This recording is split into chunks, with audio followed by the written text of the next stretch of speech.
Hello viewers, আশা করি আপনারা সবাই ভালো আছেন। তো আজকের ভিডিওটি আপনাদের জন্য খুবই গুরুত্বপূর্ণ হতে চলেছে, কারণ এই ভিডিওটিতে আমরা শিখব কিভাবে একটি ফাইল, একটি ছবি, একটি টেক্সটকে কিভাবে একটি পিডিএফ ফাইলে পরিণত করা যেতে পারে। কারণ পিডিএফ আমাদের দৈনন্দিন জীবনে খুবই গুরুত্বপূর্ণ হয়ে গেছে, যার কারণে আমাদের অনেক ফাইলকে এখন পিডিএফে রূপান্তর করতে হয়। তো দেরি না করে চলুন ভিডিওটি শুরু করা যাক। আর আপনাদের কাছে একটি অনুরোধ রইল, ভিডিওটি না টেনে সম্পূর্ণ দেখবেন প্লিজ। হ্যালো ভিউয়ার, চলে এসেছে আমাদের মোবাইল স্ক্রিনে।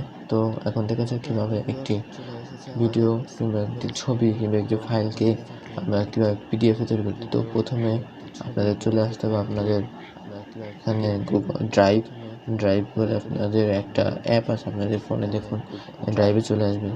ড্রাইভে চলে এসে আপনাদের প্লাস আইকনে ক্লিক করতে হবে। তারপরে এখান থেকে আপনাদের স্ক্যান বাটনে ক্লিক করতে হবে। স্ক্যান বাটনে ক্লিক করার পরে এভাবে আপনাদের জাস্ট ওয়ান্স বাটনে ক্লিক করতে হবে এখান থেকে। তো আপনার সামনে এরকম একটা ইন্টারফেস চলে আসবে। তখন আপনি ক্যামেরা দিয়ে একটা ছবি তুলে নেবেন, তারপর টিক বাটনে ক্লিক করবেন। তখন আপনার সামনে এরকম একটা ইন্টারফেস আসবে, সেভ বাটনটা ক্লিক করে নেবেন। সেভ বাটনে ক্লিক করার পর আপনাকে যা করতে হবে, এখানে দেখেন পিডিএফ হয়ে গেছে। ফাইলটা পিডিএফ হয়ে যাওয়ার পর আপনাকে এখান থেকে এটা সেভ করে নিতে হবে।